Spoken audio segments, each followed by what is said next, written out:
ચાલો વિદ્યાર્થી મિત્રો, અત્યાર લગી આપણે સેક્શન એ વિશે વાત કરી ચૂક્યા છીએ. હવે આપણે સેક્શન બી વિશે વાત કરીશું, ધોરણ 9 વિષય ગણિત.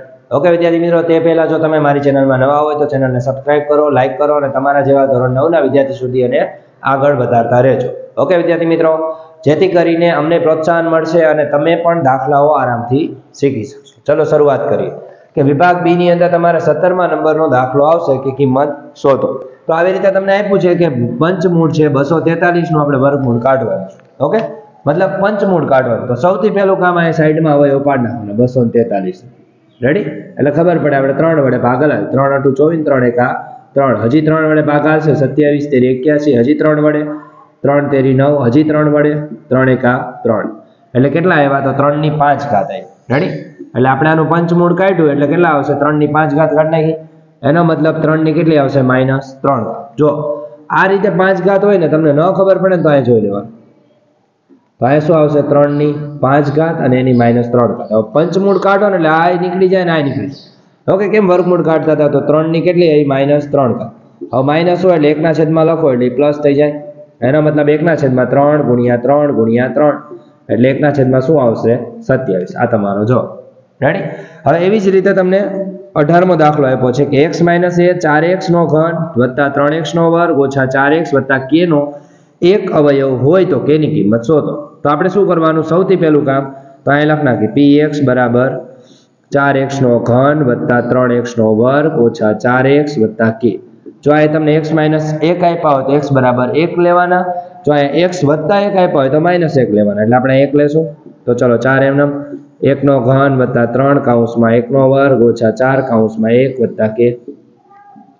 હવે 4 એમનેમ 1³ 1 આવશે વત્તા 1² 1 આવશે ઓછા 4 × 4 + k. અહીં કઈ નો એટલે 0 મૂકી દેવાનો. 0 = 4 × 4 + 3 × 3 ઓછા 4 × 4 + k. હવે 4 વત્તા ને ઓછા 4 નીકળી ગયા. તો k બરાબર સામે લઈ લ્યો 3 એટલે -3 આવશે k બરાબર. આ તમારો જવાબ આવી ગયો. સમજાણો? હવે એવી જ રીતે આપણને આ રીતે આપેલું છે ને આનો આપણે યોગ્ય નિત્યસમનો ઉપયોગ કરીને તમારો દાખલા નંબર 18 માં પૂર્ણ થાય છે. 19મો દાખલો આપણે જોઈએ કઈ રીતે આવશે. તો અહીંયા આવશે 93 × 95 ના યોગ્ય નિત્યસમનો ઉપયોગ કરો. તો 90 + 3 અહીંયા શું આવશે? 90 + 5. તો ચલો 90 નો વર્ગ + 90 × 3 + 5 + 3 × 5. તમારો જવાબ આવશે 88 35. હવે જોઈએ ચલો 90 નો વર્ગ કેટલો થાય? 8100. હવે 3 ને 5 8 એટલે કે 90 × 8 આવ્યા વત્તા 3 × 5 = 15.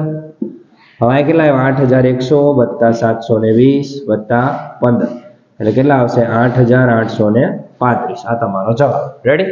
હવે એવી જ રીતે દાખલા નંબર 19મો છે.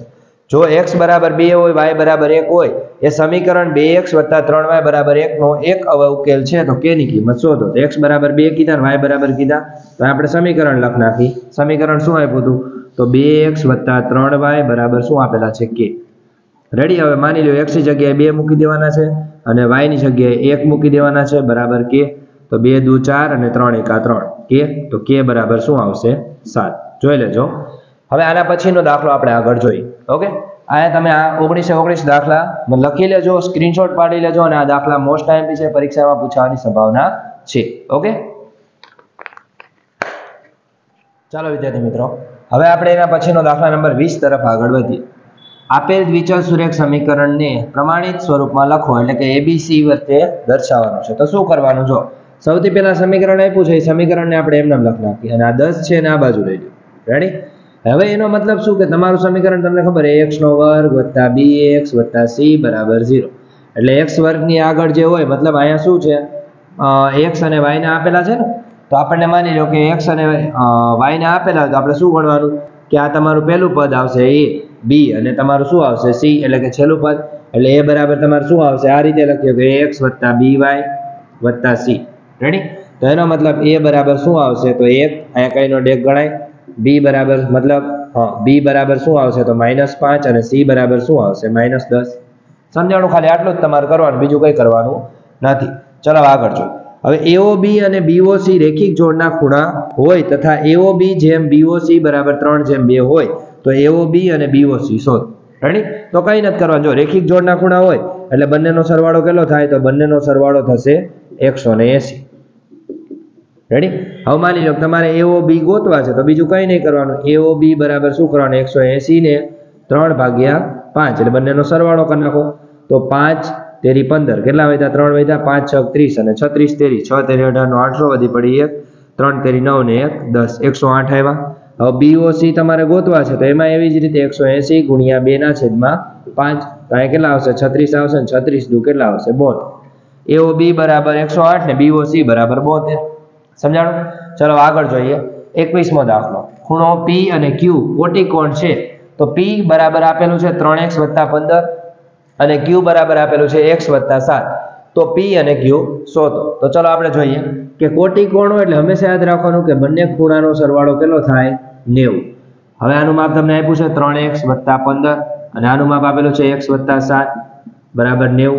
હવે 3 ને 1 4x થઈ ગયા અને 15 ને 7 તો 20 ને 2 22 થઈ ગયા બરાબર 90. હવે 22 ને સામે લઈ જાઓ તો 90 - 22 કરો. ચલો એ બાદ બાકી કરી નાખી 90 - 22 તો આની પર 10 કો આની પર 8 10 માંથી 2 જાય એટલે 6 અહીં કેટલા વધ્યા? તો 6 66 આવ્યા.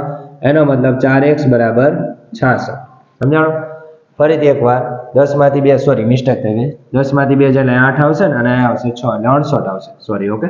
ચલો આ નીચે લઈ લો એટલે x બરાબર શું આવશે? 68 ભાગ્યા આવશે 4 તો 4 × 4 2 વધ્યા 4 સતું 28 એટલે x બરાબર કેટલા આવ્યા?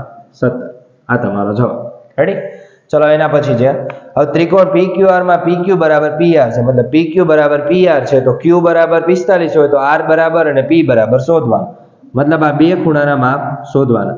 હંમેશા યાદ રાખજો જે બાજુ સામેની સરખી હોય ને એની સામેના ખૂણા સરખા થાય એટલે Q બરાબર કયો ખૂણો થાય? R. તેથી R બરાબર કેટલા થાય? તો R બરાબર 48 અને Q બરાબર કેટલા થાય? 48. હવે તમને ખબર છે ત્રિકોણના ત્રણેય ખૂણાનો સરવાળો 180 થાય તો ખૂણો P વત્તા ખૂણો Q વત્તા ખૂણો R બરાબર 180 આવ્યા. હવે P તમને નથી આપ્યો. R કેટલા હતા? 48 વત્તા 48 બરાબર 180 તો P બરાબર શું થાય? 180 - 96 તો P બરાબર આપણે ગોતી લઈએ. ચલો બાદ બાકી કરી નાખીએ 180 - 96 આની પર 10 કો આની પર 7 10 માંથી 6 જાય એટલે 4 આની પર આવશે 17 આની પર 0 17 માંથી 9 કાઢે એટલે કે 9 દુ 18 એટલે કેટલા વધશે? 8. એનો મતલબ કે ખૂણો P બરાબર 84 આવશે. રેડી? જોઈ લેજો આ તમારું P નું માપ મળી ગયું, Q નું મળી ગયું ને R નું મળી ગયું. રેડી? હવે આના પછીનો દાખલો જોઈએ દાખલા નંબર 23 મિત્રો. હવે દાખલા નંબર 23 તરફ આપણે આગળ વધીએ. ચક્રીય ચતુષ્કોણ ABCD માટે BAC મતલબ BAC બરાબર છે 35 તો આપણે BCD ગોતવાનું છે. ઓકે મતલબ BDC ગોતવાનું છે તો આપણે શું મળશે? અહીંયા આપણે C નામ દઈ દઈએ, અહીંયા આપણે D નામ દઈ દઈએ BAD. રેડી? BAD બરાબર 35 છે તો BCD આપણે ગોતવાનું છે. તો કઈ વાંધો નહીં. જો ચક્રીય ચતુષ્કોણમાં સામસામેના ખૂણાઓના માપનો સરવાળો. માની લો કે આ ચક્રીય ચતુષ્કોણ છે. સમજાણું? તો એની અંદર સામસામેના ખૂણાનો સરવાળો કેટલો થાય? 180. તો અહીં લખવાનું ચક્રીય ચતુષ્કોણમાં સામસામેના ખૂણાનો સરવાળો 180 થાય છે. સમજાણું? તો હવે તમને ખબર છે તો કયો ખૂણો આવશે? તો BAD. તો ખૂણો BAD વત્તા ખૂણો BCD. ખૂણો BCD બરાબર 180 થયા. હવે BAD બરાબર 35 આપ્યા હતા તો BCD મળે કે ન મળે? બરાબર 180 તો અહીં લખવાનું ખૂણો BCD બરાબર 180 - 35 તો BCD બરાબર તમને કેટલા મળશે? તો 145. આ તમારો જવાબ. સમજાણું? ચલો એના પછી O કેન્દ્રિત વર્તુળનો વ્યાસ તમને આપ્યો છે કેટલો છે? 20 સેમી. તો વ્યાસ આપણને 20 સેમી આપ્યો છે. તો આપણે ત્રિજ્યા ગોતીએ તો સૌથી પહેલા આપણે ત્રિજ્યા ગોતી લઈએ તો ત્રિજ્યા બરાબર વ્યાસ ભાગ્યા 2 મતલબ 20 ભાગ્યા 2 એટલે કેટલા આવ્યા? 10 સેમી આવ્યા R બરાબર. હવે તમને બીજું જીવાનું માપ આપ્યું હતું AB મતલબ 12 તો AB બરાબર 12 આપ્યા છે તો આપણે AM ગોતવા હોય તો કઈ રીતે મળે? તો MB ગોતવા હોય તો લખવાનું MB બરાબર 1/2 AB મતલબ 1/2 ગુણ્યા 12 કેટલા આવ્યા? 6 આવી ગયા. હવે માની લો કે આપણે આ માપ ગોતવું છે તો કઈ રીતે મળે? તો લખવાનું ત્રિકોણ OMB માં ખૂણો M બરાબર 90 છે તેથી OB નો વર્ગ બરાબર OM નો વર્ગ વત્તા MB નો વર્ગ. હવે OB એટલે તમને આપ્યા હતા કેટલા 10 નો વર્ગ, OM તમને નથી આપ્યા, MB તમને 6 નો વર્ગ આપ્યા હતા. 10 નો વર્ગ કેટલો થાય 100, OM નો વર્ગ 6 નો વર્ગ કેટલો થાય 36, તો 100 - 36 કરો એટલે OM નો વર્ગ બરાબર તમને કેટલા મળશે 64 મળશે. 64 નું વર્ગમૂળ કાઢો એટલે OM બરાબર કેટલા મળ્યા 8. આ તમારો જવાબ. સમજાણું? એનો માપ તમને 8 મળી ગયો. હવે એના પછીનો દાખલો જોઈએ કે જેની ત્રાસી ઊંચાઈ 10 સેમી હોય અને પાયાની ત્રિજ્યા 7 સેમી હોય તેવા લંબવૃત્તીય શંકુની વક્ર સપાટીનું ક્ષેત્રફળ શોધો. તો આપણને ત્રાસી ઊંચાઈ એટલે L બરાબર કેટલા આપ્યા છે 10 અને તમને ત્રિજ્યા એટલે R બરાબર કેટલા આપ્યા 7. તો અહીં લખવાનું શંકુની વક્ર સપાટીનું ક્ષેત્રફળ બરાબર શું આવશે પાઈ RL. હવે શંકુની વક્ર સપાટી એટલે 22/7 આવે પાઈની કિંમત અને આ L એટલે કેટલા હતા તમારા 10 હતા અને R એટલે 7 હતા. 7 7 નીકળી ગયા 22 × 10 એટલે કેટલા આવશે 220 સેમીનો વર્ગ. સમજાણું? આ તમારો જવાબ.